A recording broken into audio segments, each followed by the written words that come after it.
तो सुबह हमने वीडियो बनाई थी इक्विटी म्यूचुअल फंड्स की, राइट। हमने बात की थी कि आपको कैसे इक्विटी म्यूचुअल फंड्स देखने चाहिए, कैसे डाइवर्सिफाई करने चाहिए, क्यों चूज़ करने चाहिए, कैसे चूज़ करने चाहिए, राइट। तो हमने पूरी A to Z बात की थी, राइट। हो सकता है आपने वो वीडियो देखी हो, आपने उसमें इन्वेस्ट भी कर दिया हो और अब आपको उसमें से अच्छे रिटर्न्स भी मिल गए हों।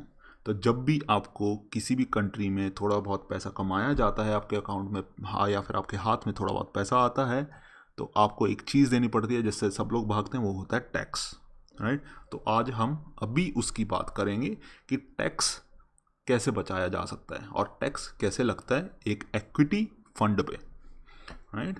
तो अभी हम चलते हैं, पहले जानते हैं कुछ टेक्निकल टर्म्स के बारे में। एक होती है रिडेम्पशन। रिडेम्पशन का मतलब कुछ नहीं है। रिडेम्पशन का मतलब है कि आपने अपने फंड को रिडीम कर लिया या फिर आपने अपने फंड से अपने पैसे विड्रॉ कर लिए। कुल मिला के आपके पास जो उसका यूनिट था फंड का, आपने वो बेच दिया। इसका इन्होंने फैंसी नाम रख दिया रिडेम्पशन, कोई फ़र्क नहीं पड़ता। फिर होता है होल्डिंग पीरियड। होल्डिंग पीरियड का मतलब क्या है कि आपने कितनी देर तक उस फंड के यूनिट्स को हाथ में रखा, होल्ड किया। अगर आपने 1 जनवरी से लेकर 2 जनवरी तक रखा तो आपका होल्डिंग पीरियड हो गया 1, राइट। फिर होता है कि लॉन्ग टर्म गेन और शॉर्ट टर्म गेन। इसका क्या मतलब है? इसका मतलब है कि अगर आपको विश्वास था अपने फंड पे और आपने उसको 1 साल से ज़्यादा रखा, कितने से? 1 साल से ज़्यादा, तो वो बन गया लॉन्ग टर्म। अगर आपने इसको 1 साल से कम रखा तो वो बन गया शॉर्ट टर्म। ये जनरली क्यों किया जाता है? बिकॉज गवर्नमेंट्स, एसेट मैनेजमेंट वाले लोग और कंपनीज चाहती हैं कि आप लॉन्ग टर्म खेलें, राइट। लॉन्ग टर्म क्यों खेलें? क्योंकि ये नहीं होना चाहिए कि आपने 1 घंटे बाद बोल दिया मेरे पैसे वापस ले ले। तो इसकी वजह से आपको एक लॉन्ग टर्म गेन बनाया जाता है और एक शॉर्ट टर्म गेन बनाया जाता है। लॉन्ग टर्म गेन को तो इतना ज़्यादा प्रमोट किया जाता था कि 2018 से पहले उस पर टैक्स भी नहीं लगता था, लेकिन उसके बाद गवर्नमेंट ने बोला ना भाई ना, हमने हर चीज़ पे टैक्स लगाना है, तो इस पर भी टैक्स लगेगा। फिर हम आते हैं कि तो भाई टैक्स लगता कितना है। तो पहले हम बात करते हैं सिर्फ लॉन्ग टर्म गेन्स की। तो लॉन्ग टर्म गेन्स पे आपको टैक्स लगता है 10% 1 लाख के बाद। इसका क्या मतलब हुआ?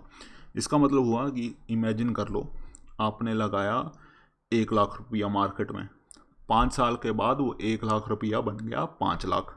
आपका गेन कितना हुआ? 4 लाख, राइट। अब जो 4 लाख है उसमें से 1 लाख निकाल दो, क्योंकि पर ईयर आप 1 लाख रुपया बिना टैक्स दिए लॉन्ग टर्म में निकाल सकते हो।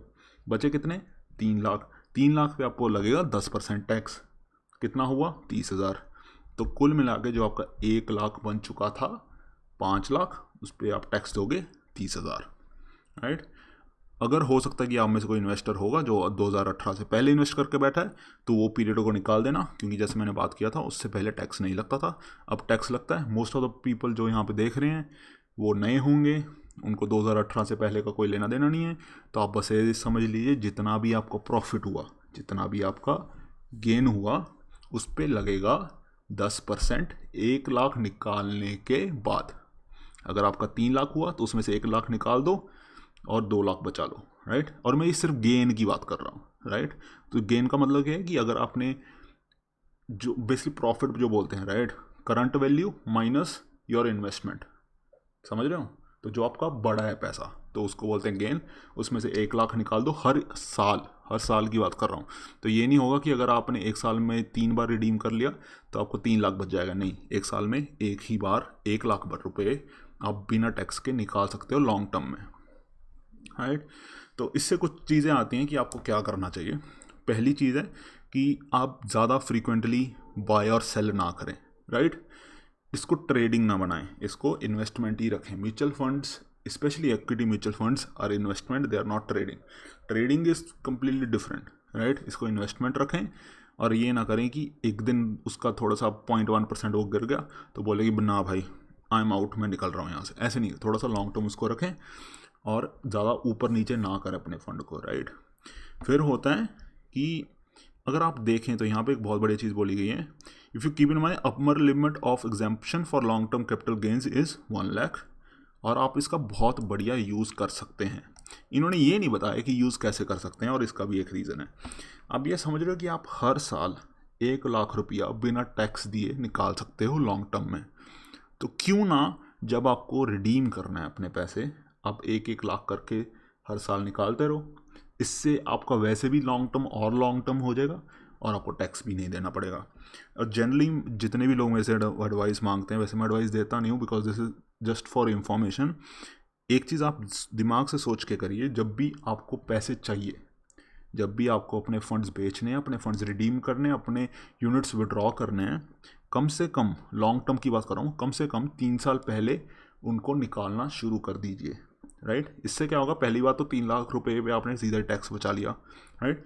दूसरी बात, यू विल नो कि मार्केट कैसे जा रहा है और आपको कौन सा फंड पहले रिडीम करना है, राइट।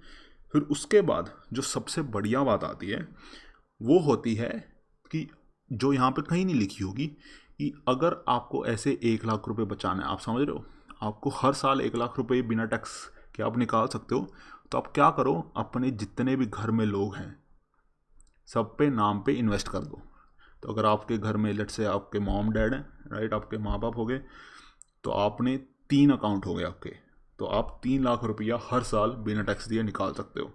और मैं अलग अलग अकाउंट का मतलब क्या हुआ, अलग पैन कार्ड पे अलग डीमैट अकाउंट, तभी वो अलग माना जाएगा, राइट। तो आप 3 लाख रुपए निकाल सकते हो, 4 लोगों से इन्वेस्ट करोगे तो 4 लाख निकाल सकते हो। तो इससे आप थोड़ा सा टैक्टिक्स यूज़ करके बहुत ज़्यादा पैसा बचा सकते हो, क्योंकि आप ये समझो 1 लाख का 10% 10,000 हुआ, राइट।